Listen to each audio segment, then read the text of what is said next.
Hey there, it's Nick. And it's Leah. Real quick thing before we get going. Please subscribe to our show and follow it. In whatever platform you're listening to us on. Yes, whatever app you're using right now, there's probably a plus button or a little bell or it says subscribe. Well, tap that, please. Just a quick little, and it makes such a big difference for us. We would really appreciate it. We really would. So please do that, and thank you. Thank you. And now, let's start the show. Yay! Hey everybody, it's Nick Layton. And it's Leah Bonema. And we got so many great questions from you all in the wilderness. Ow! That we've a bonus episode. So here we go. Our first question is, quote, in a supermarket, is it okay to take milk from the back that has a longer shelf life? Is it okay?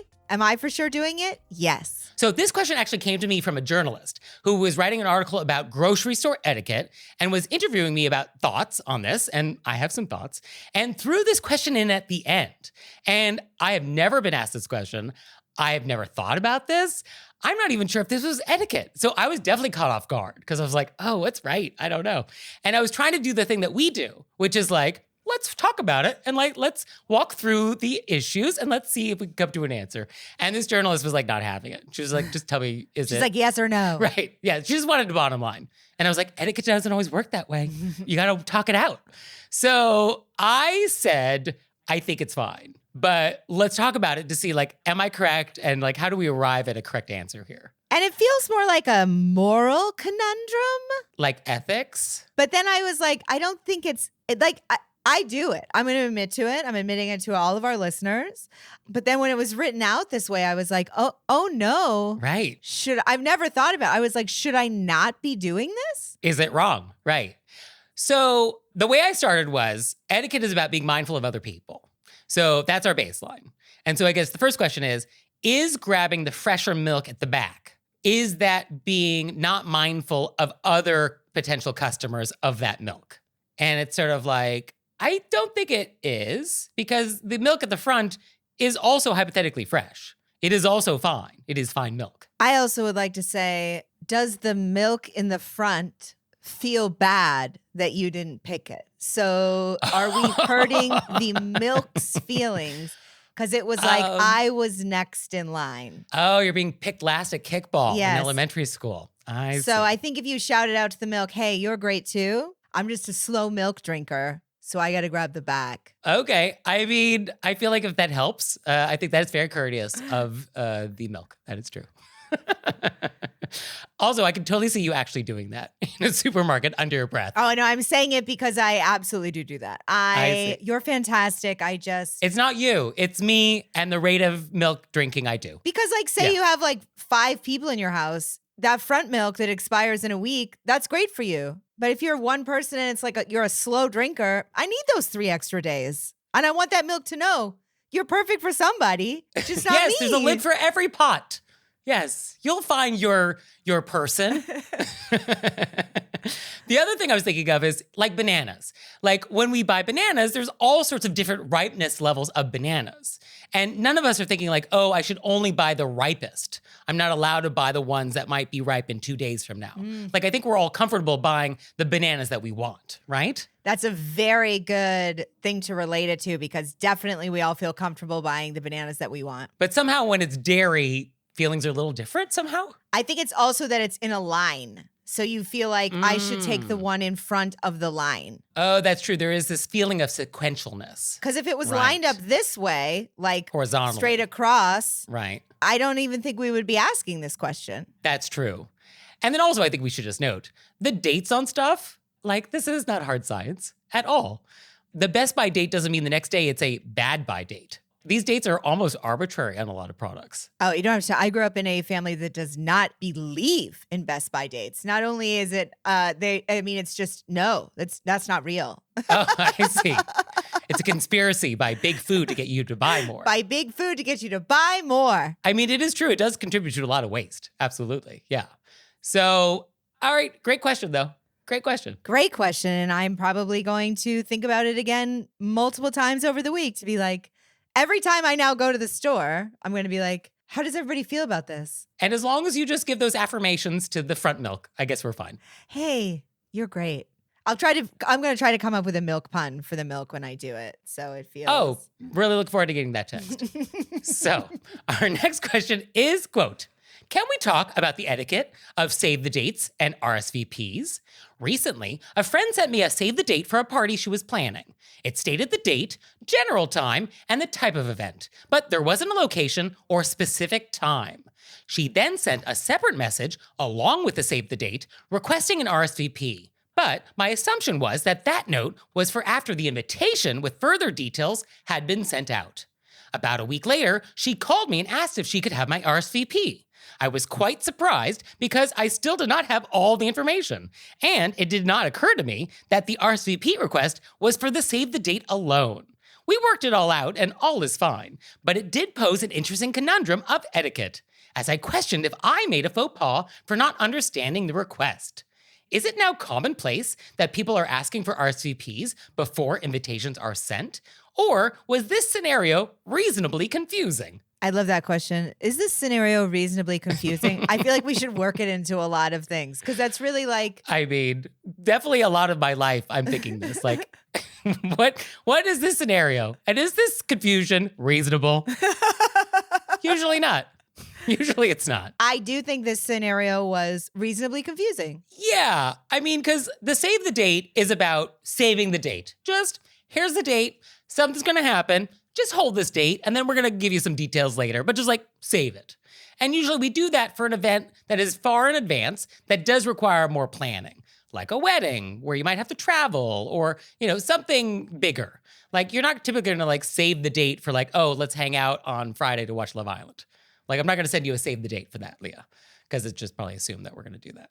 But like you save the dates for bigger things. Yes, I agree. I feel like I'm doing it. But I mean, I could be like, put a pin in that day and then we'll get back with details. Yeah, I guess a pin, that's a casual save the date. That's true. Yeah. But yeah, for this is reasonably confusing. That's like the dress down save the date. Putting a pin in it is like the it's the jeans jeans. and sneakers. Exactly. Now, I will say, Miss Manners, she's really bothered by people using RSVP as a noun. And she says, like, did everyone fail high school French? So it is a noun, I think, at this point. I think we should just give in on that. But if you want to follow the Miss Manners rule, she does not like that, and she would rather you didn't do it. Yeah. So I think it's a little tricky to accept invitations when we don't have all the details. Right? Yes. I mean, so I feel like until I have all the details, like you shouldn't ask me to respond. No, I'd be like, what am I agreeing to? Right? Where is it? Although there are hosts that actually do like to trick you into just agreeing to something without all the details. So that might be what's happening. Like, oh, please come to my house for something. But I mean, that's even, at least you're going to your house. I don't know the location. That's true. Yeah, please hold this date and let me know you're coming. And you're like, where is it? Oh, doesn't matter. Then you're like, I didn't know I had to get on a plane. But I guess for this host, they would prefer to have their guests respond without all the details. That's just the style of host they are. So I think it is fair to be like, oh, I missed the details. Like, can you give me some more details so I know if I can make it work? Like, I think that's a fair response. And I don't think that you committed a faux pas. I think that a lot of people would be confused by not having the details. Everybody would be. Yeah, everybody. So who is this person who's like, this is fine? No, of course not. And just as a reminder, save the dates don't require a response. Like, they're just an FYI. Well, I mean, they followed up with an RSVP to the save the date. That's why. Well, right, yes. So that's why this is provocative. It is provocative. And now it's time for Intermezzo. Intermezzo. So this episode is brought to you by HelloFresh. And with HelloFresh, you get farm fresh, pre-proportioned ingredients and seasonal recipes delivered right to your doorstep. And by the way, HelloFresh now owns every plate. So we love both. So you can skip the trips to the grocery store and count on HelloFresh to make home cooking easy, fun, and affordable. That's why HelloFresh is America's #1 meal kit. What I love about HelloFresh is that they have multiple meal plan choices. I love meal plan choices. I went with Fit and Wholesome because I'm wholesome. So our boxes are arriving soon, and we're going to report back. We're going to let you know how it went. We're very excited. And for you out there, go to HelloFresh.com/RBWFree and use code RBWFree for free breakfast for life. One breakfast item per box while subscription is active. That's free breakfast for life at HelloFresh.com/RBWFree with code RBWFree. And now it's time for Intermezzo. Intermezzo. So did you know you can help support our show on Patreon? We have a Patreon. We do. And there's tons of fun stuff there. There's videos, there's audio clips, all sorts of stuff. I was just thinking about how many videos there must be up there by now. Oh, there's a lot. There's a lot of bonus content that you have never seen if you do not join us on Patreon. So go to our website, select monthly membership, and see if that's something you'd like to do. We'd so appreciate it. We really would. So please check it out, and thank you. Thank you. So our next question is, quote, I was recently contacted by someone I vaguely knew at university through common friends almost 30 years ago. I barely remember this person, but they seem to think we were friends. They are now trying to organize a reunion on the occasion of their next birthday. This would be a 1,000-mile trip to go see someone I have no interest in. So I planned to simply say I couldn't make it once I had an invitation.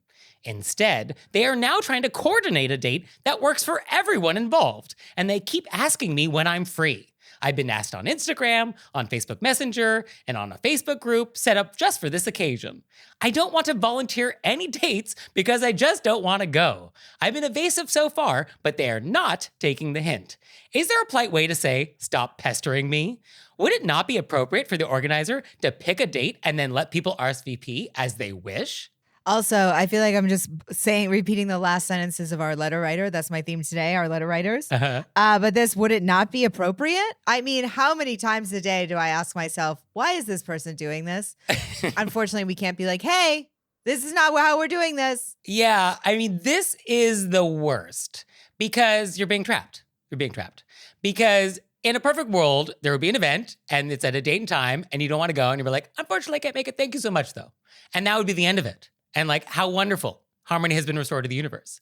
But we have someone who wants to accommodate your schedule. And I guess on some level that is nice because it's if you actually wanted to go, it would actually be nice to be able to participate in the scheduling.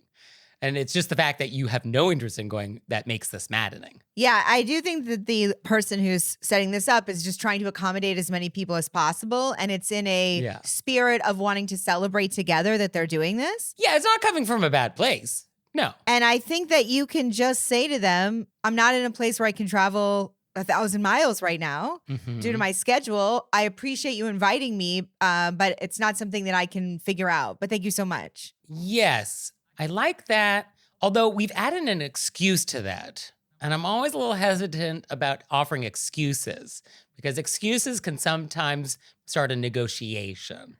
So it's oh, no problem. Actually, I was thinking of having another event in your neighborhood. So let's schedule that. We'll come down to where you are because other people are in your town too. So how wonderful. Well, I don't know if this person would be bothered if it was in their area because I'm sure there's other friends in the group they know. This person will be bothered. This person has no interest in this person. I read this as the... Doesn't matter where it's happening. Okay. Well, that answer would work for me because I just didn't want to do the 1,000-mile trip. But if it was down the street on a Wednesday, I'm happy to swing by and have some nachos. Yeah. I will say for somebody such as myself who has a very moving schedule, I can't schedule out far dates for social events because of work. So I always tell people I can't schedule out because of, that's it. But for me, it is because of my work schedule.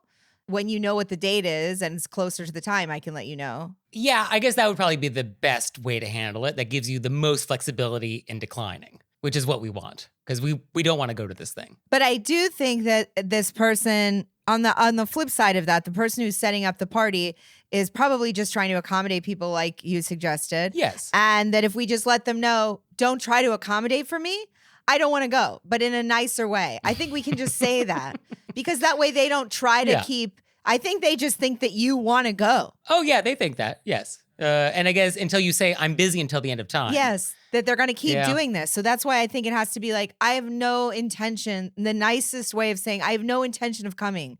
so they don't try to keep doing this. Yeah. No, I think something along the lines of like, thank you so much for thinking of me. Unfortunately, I can't commit to anything at this time, so best not to try and schedule around me. But thank you. I like that very much. And then like leave it at that. I love that. And now it's not about why I can't or could I in the future. It's just that's what it is. I think that's perfect. Now, just I think for people who want to try and schedule, like what are our signs of a host that a guest is reluctant? Right? Because I think that's also what's missing. Like the host is not taking the hint here that this guest is like not interested. Well, I think the host, who I'm sure is a very lovely person, I mean, they're reaching out to somebody who they vaguely knew 30 years ago. Right. So I don't know if they are our barometer of...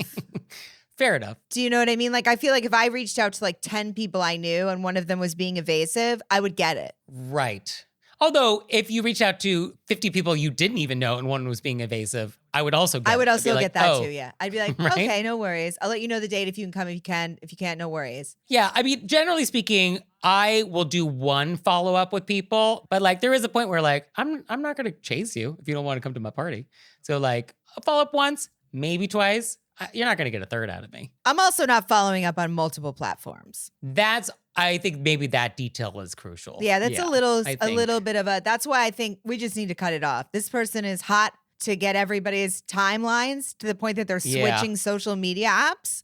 So I think you can just be like, I can't, the way Nick said it, which was lovely. Thank you. So they stopped trying to. Yeah, I think that's the takeaway message. Got to pick one platform and that's it. I don't think we want to be platform switching. No, that feels like It's too much. it's too much. It's some kind of It's too much. I immediately thought of like the battles in Lord of the Rings where people are coming in from all sides and you're like, hey, it's a lot. It's a lot.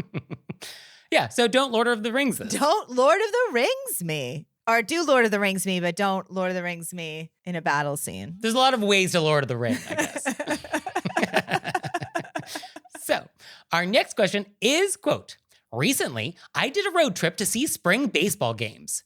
After a game, I went to a wine bar advertising homemade sangria. Since it was a hot day, this sounded delightful. I sat at the bar, and the patron next to me struck up a conversation about our favorite teams, and as the bartender brought me my sangria, my neighbor insisted he pay for my drink. Nothing weird here, just friendly people talking about baseball. The problem? The sangria was disgusting. The worst I've ever had. If I'd been paying, I would have had a polite yet direct conversation with the bartender by offering to pay for the sangria, but then asking for something else. Or I would have paid quickly and then snuck out. However, since my friendly neighbor paid for the drink, I felt I had to drink all of it. I choked down the awful drink and tried to keep up my end of the conversation. But what should I have done? What was my responsibility to my neighbor and the bartender? I feel like I would be the person in this that doesn't necessarily handle it correctly. So because this is like the kind of thing where I also would have just drank it. Yes, that 100% would have been your response. Yeah, I would have Correct. just drank it. Yeah. Yep. That's what you do. And I think that's a fine answer. I mean, that's definitely polite. I mean, that's the optimal etiquette response. Unless it was actually going to make me ill. Oh, health and safety always trumps etiquette. Absolutely. Correct. And I would have just said, thank you so much for getting this for me. I think there's something a little wrong with it. I'm just going to get myself another drink. I'm going to pay for it, but I appreciate that, But if I felt I was going to be ill, I wouldn't. I want to say that I have some boundaries. Yeah. No, that's fair. And as a reminder, we really should set those boundaries. Let's not put ourselves in harm's way just for the sake of being quote unquote polite. Okay, baseline set. But for this, it's not going to kill you. It's just gross. It's just disgusting sangria, which happens. This happens. It's a thing that happens in the world. So yeah, I can see it's tricky because you're like, oh, I don't want to offend multiple people now. Yeah, and it's a strange, like if it was a friend and you were like, oh, it's different. That's true, yeah, because we don't really know this person. And it was so nice of them to do it, It's just too. a nice gesture. So my initial thought is that life is too short for bad drinks. So if you ever have a bad cocktail anywhere, I really feel like don't finish it, just get something else. And yes, you will probably have to pay for that something else, and that's fine. But like life is too short for bad cocktails. So I feel like you should absolutely get a drink that you enjoy.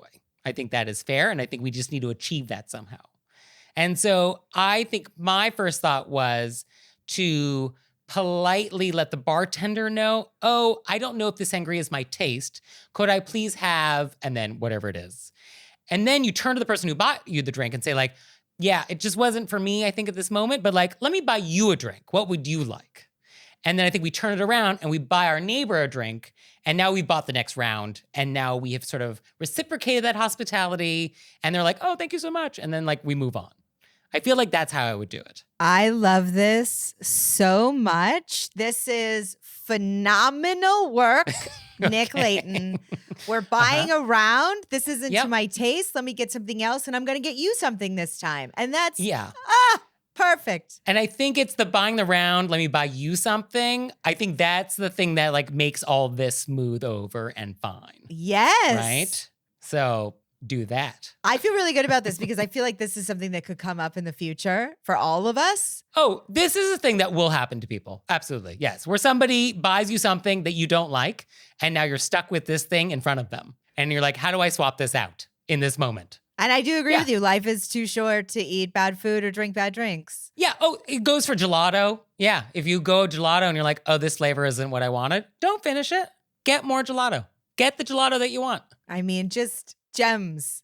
Gems. I mean, this is really a metaphor for life, though. Right? I feel like it's just a metaphor. Life is too short to like have bad stuff. So just like trade up for better stuff. Trade up. Is that the metaphor? Maybe. Maybe we have to work on this. But you get the idea. I love it. I love it. And I feel secure in this. Okay. Next time this happens, I'm just getting around for everybody. Yeah. It's not to my taste. I'm going to swap it out. Yeah. I mean, I guess, is that too extreme? It's like having to buy a round because you didn't like your sangria. Yeah, I think actually that, if you don't want to choke it down, I guess that is really the best option. I think it's one of those two things. Yeah, because that way you know you won't feel weird in any way. You won't have to be like, did I? Was it? You can be like, nope, I handled that above and beyond what was necessary. Great. All right. So I think we actually solved one today. I feel really good about it. Yeah, I feel good about that one. I mean, I didn't do it. You did. But I feel good in having this information. Team effort, Leah. It's team effort. A rising tide lifts all boats over here. So our next thing is, I guess, is an aftermath. Is this an aftermath? Yes, it is. Yes, it is. So what this is some episodes ago, we were talking about collective nouns. And it's like a pride of lions or a pod of dolphins or a murder of crows. What is the collective noun for a group of rude people? And so I had some ideas, but we asked you all in the wilderness to give us your ideas. And oh, did you give us some great ideas? Fabulous, fabulous ideas. Amazing ideas. So some of my favorites are ones that I came up with, but I like them a lot. So I'll start with them. And so I think one of my favorites is a disappointment. I'm not mad, I'm just disappointed. So a disappointment of rude people. I love it because it really has a Nick morality flavor that just makes it so maybe? perfect. Little judgmental, as deserved, as deserved. Oh, I don't feel bad about it. Yeah. The other one I like a lot is just a sound. Ugh. So it's just an of rude people. I feel like that captures something. It really does. One of my favorites of yours was an infection. Oh, yeah. I mean, I went down that path, which is like an infection, an ooze. Yeah. Because, infections are bad. Yeah, because they're spreading. Yeah. I also loved a lot of our listeners sent in R words that I think really rolls off the tongue. Nice alliteration. We had a rowdy, a rash, a rumble, a regurgitation. Oh, that's good. A rabble, a roost, a ravage. Yeah, those are all like very solid and they sound good. And something that sounds nice with that alliteration, I think that definitely makes it a good contender. And this doesn't start with an R, but it has a nice R sound in it. Somebody suggested a churl, which I like that. I can see it. Churl. Yeah, because in order to say it, you have to roll your lip a little bit. You have to like curl it a little bit. And that conveys the disgust that I think we want to convey with this. Yes. Yeah. Oh, that makes it a good word for sure. And somebody sent in a crass, which I love. And I think it suggests maybe that we could break down under the heading of different rudes, different types of rudes. We got the disappointment of rudes. We got the crass of rudes, depending on what type of rude they are. Oh, yeah. Actually, that's a really good point. Because like rudeness comes in different flavors. And there's definitely rudeness that's like not crass. Yeah. It's disappointing. It's disappointing. But yeah, it's not necessarily crass. So yeah, Oh, somebody wrote in an embarrassment. Oh. An embarrassment of rudes. Yeah, I like that. Well, I mean, a lot of nouns actually have multiple collective nouns that are valid. Like for dolphins, you can say a pod, but I think you can also say a school or a team. So maybe rude people also gets to have multiple collective nouns assigned to it. We don't have to pick just one. Perfect. Also, I call a group of dolphins cutes. Okay. A cutes of dolphins. I made that one up. I mean, it's not wrong. I mean, it's no more wrong than some of these other weird ones that actually are official. It's not incorrect. So I'm going to post this list on the show notes so you can take a look at it. And this is a living document, I think.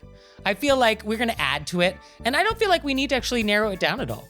I don't feel like we actually have to come up with one or three. I feel like all of them should be valid collective nouns. And I love all of the suggestions our listeners sent in. They are fantastic and creatively wonderful, and I'm delighted. Totally delighted. So thank you for those. Keep sending them in. And do you also have questions for us? Oh, yes, you do. Send those to us too. You can send them to us at our website, wereraisedbywolves.com, or you can leave us a voicemail or send us a text message to 267-CALL-RBW. And we'll see you next time. Bye. Bye.